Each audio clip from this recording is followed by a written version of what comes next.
का प्राण प्रतिष्ठा कर दिया था। टेंट में राम मंदिर की प्राण प्रतिष्ठा कर दी थी। अब देखो भैया, इतने करोड़ों हिंदू हैं, हिंदुओं का एकमात्र देश भारत है, हिंदुओं के सबसे बड़े आराध्य राजा रामचंद्र की जय। हमारे फौज में भी एक वर्ग है जो कहता है राजा रामचंद्र की जय। उस राजा रामचंद्र को टेंट में रखकर उनका प्राण प्रतिष्ठा किया जाता है। और इस देश में जिस धर्म की इस धर्म से वास्ता नहीं है, उसके लिए हम बात करें तो वक्फ बोर्ड की हजारों किलोमीटर जमीन दे दी जाती है।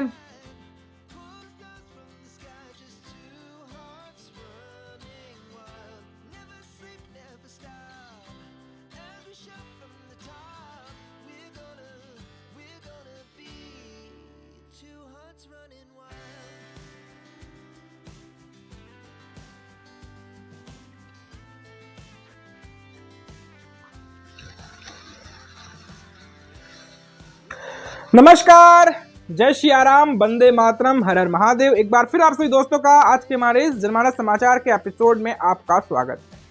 लोग कहते हैं कालनेमी कालनेमी ये कालनेमी क्या है?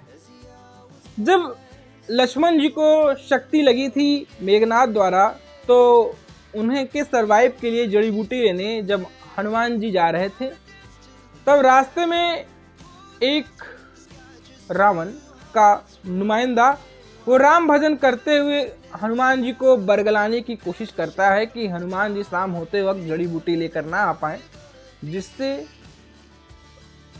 लक्ष्मण की सुबह होते ही उनकी जीवन रेखा समाप्त हो जाए।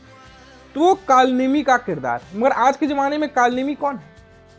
आज के ज़माने में कालनेमी वो हैं जो राम के नाम पर अब अपनी सियासत बदल ली है, जो कांडेबल थे, जो कांड करते आ रहे थे, जिसमें से एक कहता था कि उसकी नानी कहती थी कि बेटा, दूसरे के इबादत स्थानों में अपने भगवान का पूजा नहीं होता है।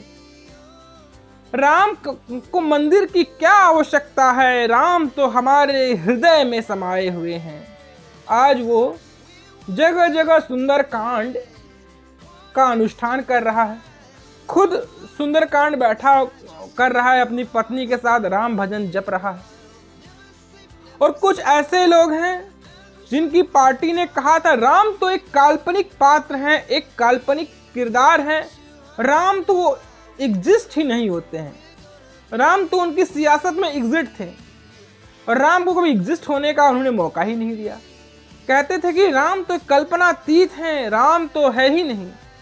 अब देख रहे हैं भैया कि जैसे जैसे राम मंदिर की स्थापना के दिन निकट आते जा रहे हैं, लोगों में राम आएंगे जैसे शब्दों का अनुगूंज चहुओर सुनाई दे रहा है। राम मंदिर की भावनाओं से ओत-प्रोत पूरा बाजार, हम बात करें हर तरफ मंडी की बात करें तो राम नामी झंडे से पूरा देश और बाजार पट गया है। अब माहौल अगर बाजार में जाके देखिएगा तो लगता है भैया ये माहौल तो रामनवमी वाला है। और मोदी साहब कहे हैं कि भैया जिस दिन राम मंदिर की स्थापना होने वाली है, राम मंदिर का पट खुलने वाला है, 500 वर्षों के सतत संघर्ष के बाद पूरा देश दीपावली मनाए। तो कुछ ऐसे लोग हैं जो लिबरल सेकुलर्स हैं, जो बड़े बड़े टीवी चैनलों में बैठते हैं, उनसे अपना रोजी रोटी कमा रहे हैं, अपने आप को सनातनी हिंदू कहते हैं, कहते हैं हम दीपावली क्यों मनाएं? दीपावली तो हमारा एक साल में एक बार आता है, अक्टूबर नवंबर के महीना में आता है अंग्रेजी कैलेंडर के अनुसार, तो हम उसको दीपावली मनाएं, हम उसको क्यों मनाएं? बेशक ना मनाएं दीपावली उसको, मगर ये भी तो बात तथ्य परक है कि आजादी के 70 साल हो गए। आजादी के इन 70 सालों में जहां राम नाम को एक कॉम्युनल नाम बना दिया गया, राम नाम के बारे में कहा गया कि राम एक कॉम्युनल नाम है, राम नाम ले लिया तो भाई सेकुलरिज्म का तमाशा हो गया। सेकुलरिज्म का जो पोल पट्टी पढ़ाया गया था हमारे नवबोधों को, नवजीवों को, और दिमाग में संप्रेषित किया गया था इंच बाय इंच, अब वो धूमिल होता जा रहा है। तो राम नाम से पीड़ा तो थी ही। आप कहीं पे जाएं, आप गांव में जाएं, आप ब्रज की ओर जाएं, वहां कहते हैं किसी से कोई मिलता है राधे राधे कहते हैं। आप पूर्वी उत्तर प्रदेश में जाएं, बिहार के कुछ इलाके में जाएं, एमपी में कहीं जाएं, या बंगाल में भी कहीं जाएं, लोग मिलते हैं, कहते हैं भैया राम राम, राम राम जी की कहते हैं। हरियाणा में भी राम राम जी की कहते हैं, मतलब राम से ही दिन का शुरुआत होता है। आप सोचिए ना, उस भारत में, उस हिंदुस्तान में, जिस हिंदुस्तान के जनमानस में राम नाम लोगों की जुबान पर अंकित था और टंकित था, उस राम के देश में राम नाम को कल्पनातीत, राम के नाम को कॉमनल बना दिया गया। ऐसा क्यों हुआ, क्यों नहीं हुआ, इसके बारे में सब लोग जानते हैं। मगर हमारे देश में एक चीज बहुत ज्यादा वो तथ्यपरक है, एक चीज बहुत ज्यादा चर्चा में होता है, वो होते कांड। ये कांडी हैं, ये प्रकांड कांडी हैं।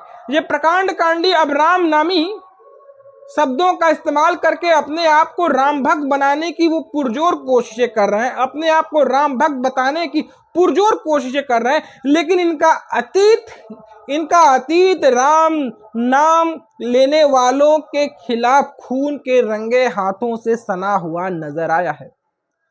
अब अखिलेश भैया भी कहते हैं हमने जगह जगह मंदिर बनवाया, हमने जगह जगह मंदिरों में राम नाम का जाप करवाना शुरू कर दिया है, हम जगह जगह राम नाम का अखंड हरि कीर्तन करा रहे हैं, हनुमान जी का नाम जपवा रहे हैं। हमने जो किया वो किसी ने नहीं किया। कल तक कहते थे कि भैया हम मंदिर नहीं जाएंगे, हमारे राम को मंदिर की क्या आवश्यकता है, अचानक बदल गए। फिर कहते हैं कि वो मंदिर जाएंगे, लेकिन जो अनुष्ठान का दिन है उसके बाद जाएंगे, वो अकेले नहीं जाएंगे, सब परिवार जाएंगे। और इनके ही पार्टी में कोई ऐसे काल नेमी बैठे थे जो राम को कल्पनातीत बोल रहे थे। वो कहते थे राम नाम तो है ही नहीं, जो है हमारे बौद्ध हैं, बुद्ध धर्म के मानने वाले हैं, राम तो है ही नहीं।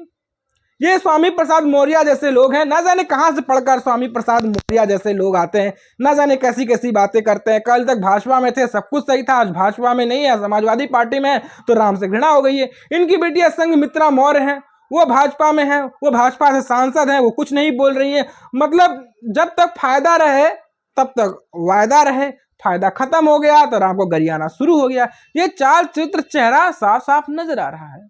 ये कांड वाली कहानी यहाँ साफ साफ नजर आ रही है। जो कहते हैं कि राम तो है ही नहीं, हमारे तो बौद्ध हैं। शायद उन्होंने बौद्ध भगवान के बारे में कुछ पढ़ा होगा कि नहीं पढ़ा होगा, मुझे नहीं पता। भगवान बुद्ध इक्ष्वाकु वंश से आते थे। जरा पढ़ा ले, जरा स्थिर से पढ़ ले, जरा किताबों को जर्रा जर्रा खोल कर वो पढ़ने की कोशिशें करें।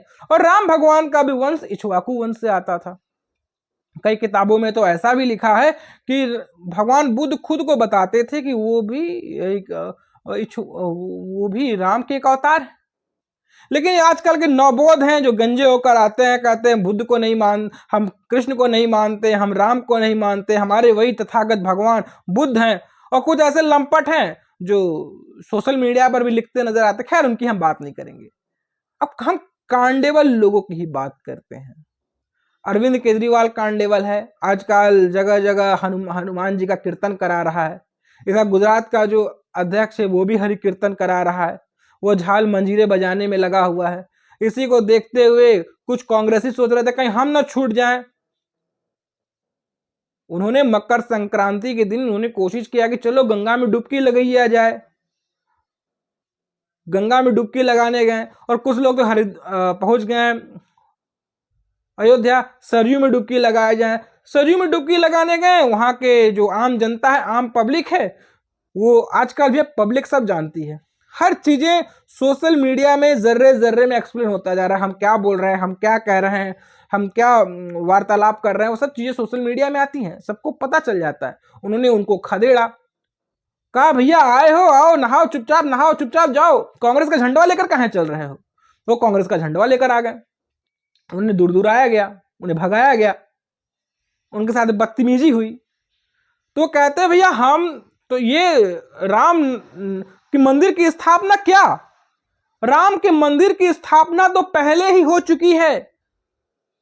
90 के दशक की शुरुआत में जब हमारे पूर्व प्रधानमंत्री दिवंगत आदरणीय राजीव गांधी जी ने राम मंदिर की स्थापना कर दी थी, राम मंदिर का प्राण प्रतिष्ठा कर दिया था।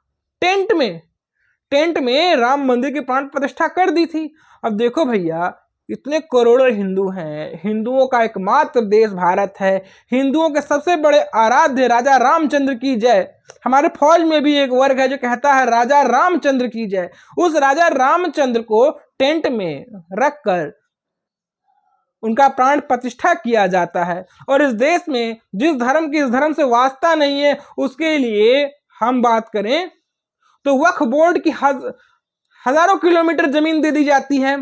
रेलवे के बाद, डिफेंस के बाद सबसे ज्यादा जमीन किसके पास है? सबसे ज्यादा जमीन है वक्फ बोर्ड के पास। और हमारे राजा रामचंद्र के लिए एक जमीन नहीं दी जा रही थी। राजा रामचंद्र का जो वास्तविक जमीन है, जो वास्तविक केंद्र है, वहां पर जमीन नहीं दी जा रही है। तो ये कहीं ना कहीं एक दर्द नुमा चरित्र का चित्रण तो उभरता नजर आता है। कहीं ना कहीं एक दर्द की कहानी और रवानी जो है यहाँ साफ साफ नजर आती है कि इनके मन में दर्द की अथाह पीड़ा नजर आती है। मैं एक बार फिर कहता हूं कि ये कांडेबल है, यही कांडेबल नहीं है। ये जो नेता हैं, जो नेत्रियां हैं, जो आजकल राम नाम का मांझा वो रगड़ रही हैं, राम नाम का जप कर रही हैं, कल तक राम इनके लिए काल्पनिक थे। ये कांडेबल है। रामायण में अगर उन्होंने रामायण पढ़ी होगी या स्कूल में उन्होंने छठी क्लास में पढ़ी होगी, बेशक हमने छठी क्लास में हमारा रामायण था, मैं सीबीएसई माध्यमिक से था, उसमें था अरण्य कांड, बाल कांड, अयोध्या कांड, किष्किंधा कांड, तमाम तरह के कांड थे। ये भी कांडेबल थे। देखिए जो राम विरोध वाला जो कांड है उसकी हम बात करें तो कांग्रेस की स्थापना से ही सनातन धर्म के खिलाफ विरोध का कांड का जो स्वर है वो धीरे धीरे धीरे धीरे गुंजयमान होता चला गया।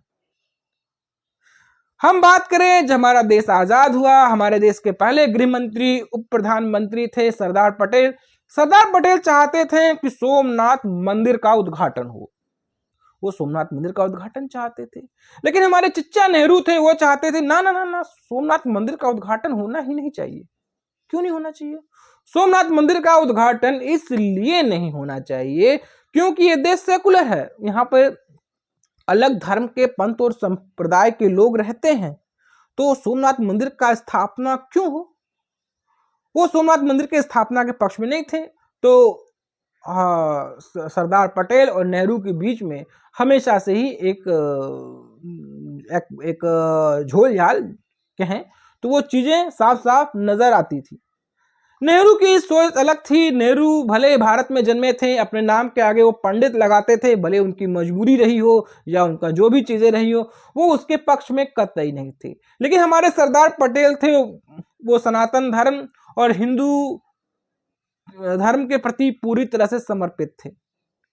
नेहरू से अलग हटकर सोमनाथ मंदिर का स्थापना हुआ, इसका प्राण प्रतिष्ठा हुआ। जब प्राण प्रतिष्ठा हुआ तो हमारे देश के पहले जो राष्ट्रपति थे डॉक्टर राजेंद्र बाबू, डॉक्टर राजेंद्र बाबू बड़े विद्वान थे, उनको बुलाया गया। जब वो जा रहे थे तो नेहरू नहीं चाहते थे कि राजेंद्र बाबू जाएं।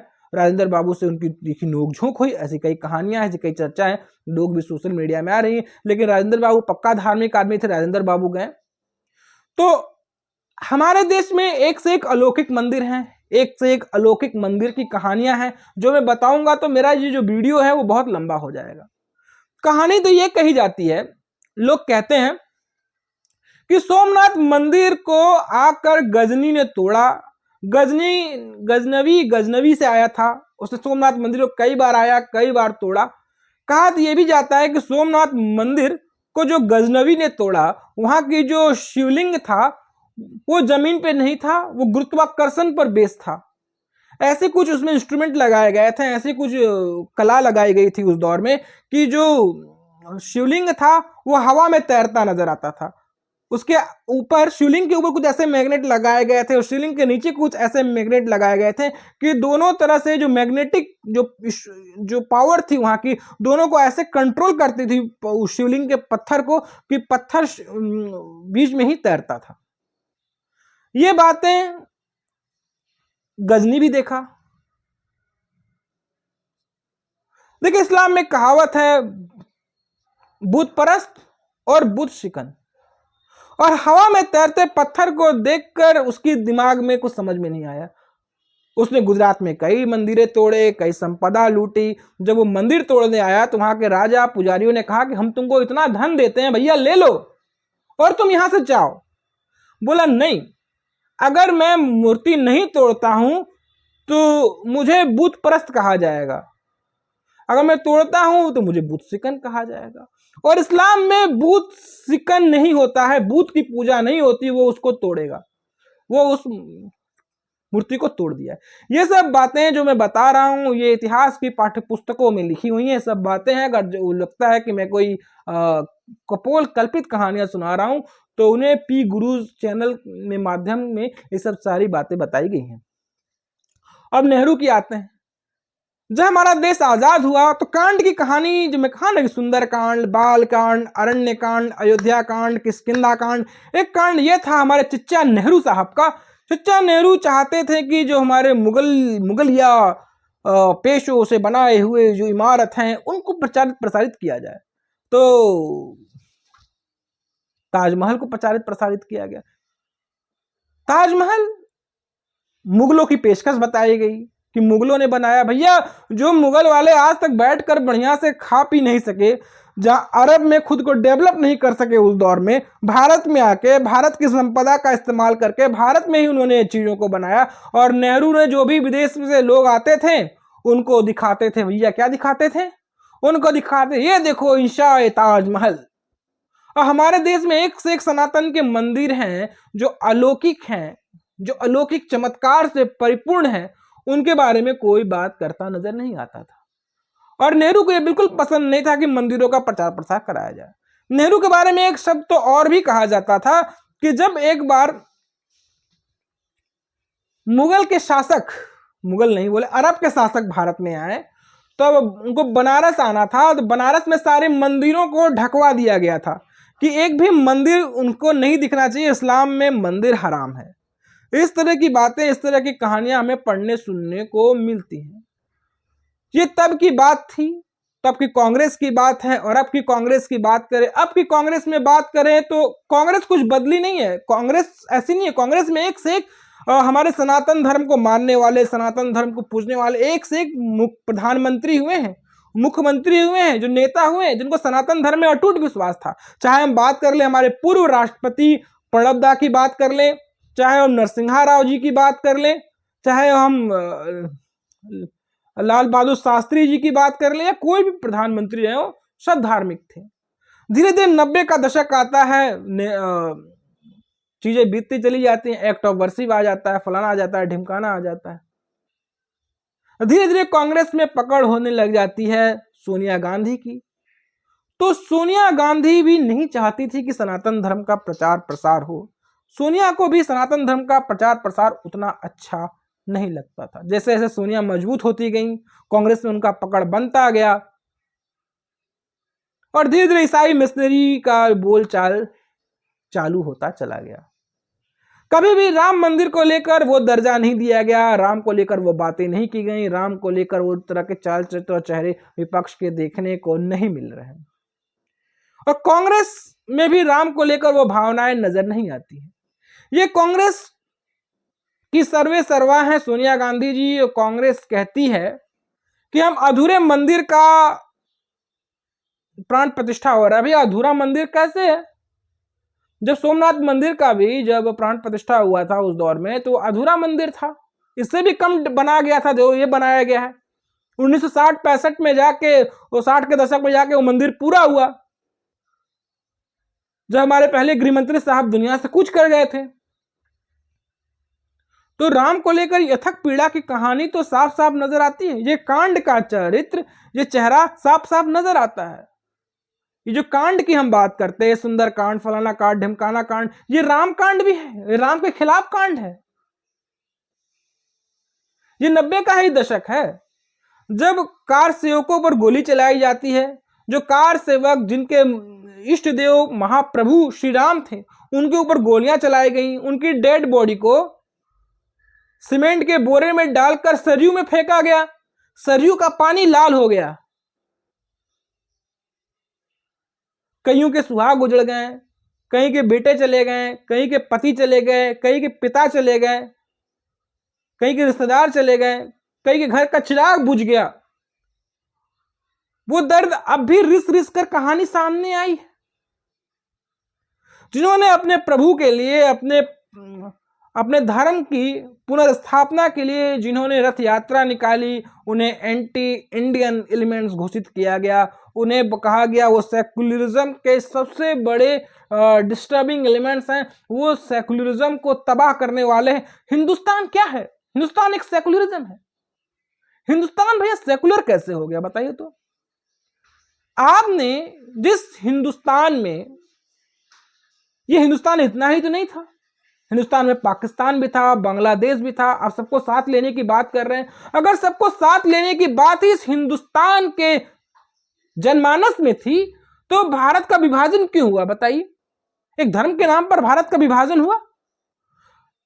इंदिरा जी के समय में संविधान के पिछले रास्ते से सेकुलरिज्म जैसे शब्दों को लाकर डाला गया। वो लोग जो भारत छोड़कर पाकिस्तान चले गए, जिन्होंने भारत के विभाजन में अपनी बड़ी भूमिका निभाई, उन्होंने अपना जमीन छोड़ा, जायदाद छोड़ा, उन्हें वक्फ कर दिया गया, वो भी भारत सरकार के संपत्ति के अंदर नहीं आता, वो इस्लाम के संपत्ति के अंदर आता है। और जो हिंदू पाकिस्तान से छोड़कर भारत आए, उनकी संपत्ति भी हड़प ली गई, उनकी संपदा भी हड़प ली गई। आज भी देख ले, पाकिस्तान में सबसे बड़े अस्पतालों में है सर गंगाराम हॉस्पिटल, दिल्ली में भी है सर गंगाराम हॉस्पिटल, उनके ही परिवार वालों ने बनाया है। आप समझ लीजिए कि इनका क्या योगदान था, इनकी क्या कहानी थी, इनकी क्या चरित्र थी, इन्होंने देश के लिए, समाज के लिए कितना बड़ा अपना सहस्त्र योगदान दिया है।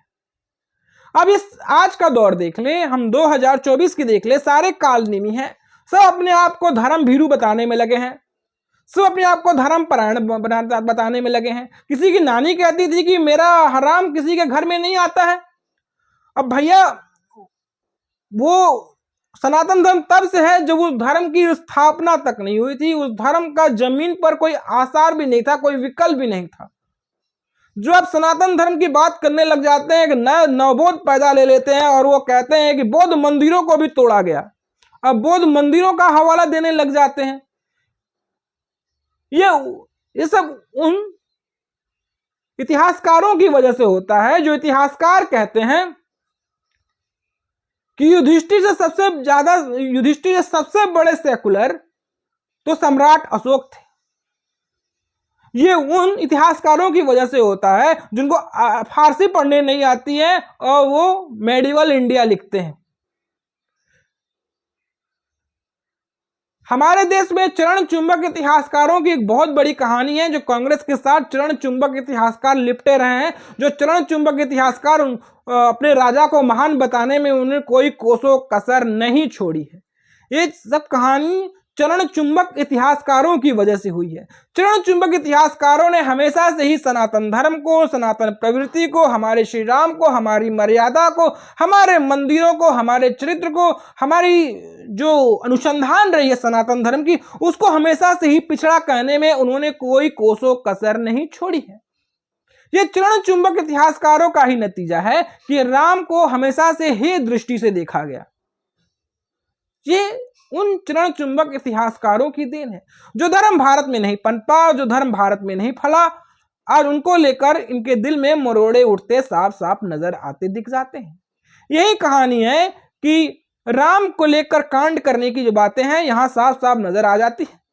जब कल तक राम काल्पनिक थे, जो कल तक राम का कोई वजूद नहीं था, आज वही राम को लेकर बात बतियाने लग जाते हैं। आज वही राम को लेकर अपने तमाम चाल चरित्र और चेहरे का यहां पर अनुसंधान करते नजर आते हैं। अब राम लग गया है कि भैया 2024 का जो नैया है, ये राम के सहारे ही खेवैया बनकर हम 2024 के रण को हम पार कर सकते हैं। कोई हिंदू धर्म, सियासत तो यहां तक आ गई है, कोई हिंदू धर्म के बारे में कहता है कि हिंदू धर्म तो एक कोड है, कोई कहता है कि सनातन धर्म HIV है, कोई कहता है एड्स है, कोई कहता है सनातन का समूल विनाश होना चाहिए। ये वो लोग हैं जिनके पूर्वज किसी जमाने में सनातन धर्म का ही पालन करते थे। आज उन्होंने नोटों के बलबूते अपना धर्म परिवर्तित कर लिया है। आज उनके लिए सनातन धर्म कोड होता नजर आ रहा है। ये वही लोग हैं जो बार बार चूल्हा बदलते गए हैं। कभी वो टेंपल रन करते थे, कभी वो शिव भक्त बनते थे, कभी वो माँ दुर्गा की भक्त बनती थी, कभी वो भारत जोड़ो यात्रा करते थे, अब वो न्याय यात्रा कर रहे हैं। लेकिन कभी उन लोगों को वो न्याय दिलाएंगे जो 84 के दंगों में मारे गए थे? क्या कभी उनके परिवार ने 84 के दंगों में मारे गए लोगों को न्याय दिलाया है? क्या भागलपुर दंगे में मारे गए लोगों को उनके परिवार ने न्याय दिलाया है? क्या उसकी ये बात करेंगे? सबसे ज्यादा समय तक उन्होंने भारत पर राज किया। उस राज में जब इनके परिवार द्वारा विभाजन की विभीषिका हिंदुस्तान ने झेली, वो परिवार जो अपने जमीन से बेदखल हो गए, अब धर्म के नाम पर हिंदुस्तान का जो विभाजन हुआ, वो परिवार जिनका कत्लेआम किया गया, उन सनातनियों को जो अपने घर द्वार छोड़कर धर्म के नाम पर उनकी हत्या हुई, क्या उसको लेकर वो कभी माफी मांगेंगे? और बात है यहाँ पर कांड की बात है, यहाँ राम के नाम पर ही कांड किया जा रहा है। ये कांड करने वाले लोग ना कभी सुंदर कांड पढ़े होंगे, ना कभी अरण्य कांड पढ़े होंगे, ना कभी बाल कांड पढ़े होंगे, ना कभी अयोध्या कांड पढ़े होंगे, लेकिन हाँ, राम के नाम पर सियासत का कांड इन्होंने जरूर खेला है। तो दोस्तों, आपको हमारी ये कहानी कैसी लगी, आपको हमारा एपिसोड कैसा लगा, आप हमें जरूर बताएं। दोस्तों, आपसे गुजारिश है, निवेदन है कि अगर आपको हमारा कंटेंट पसंद आ रहा है तो आप सहयोग भी कर सकते हैं, आप में कंट्रीब्यूट भी कर सकते हैं। आपने फोन पे, पेटीएम, गूगल पे के माध्यम से भी आप कंट्रीब्यूट करके आप हमारी इस पत्रकारिता को बल दे सकते हैं। तो हम फिर हाजिर होंगे एक नई कहानी के साथ, एक नए एपिसोड के साथ, एक नई चर्चा के साथ और इस राष्ट्रवाद की एक नई कहानी के साथ। तब तक इजाजत दीजिए। नमस्कार, जय श्री राम, वंदे मातरम। आई होप कि आपको हमारा आज का जो ये कंटेंट है वो पसंद आया होगा। आप लाइक, शेयर, सब्सक्राइब जरूर करिएगा, क्योंकि आपका सब्सक्रिप्शन ही हमारी पत्रकारिता को उड़ान दे सकता है। तो फिर मिलते हैं।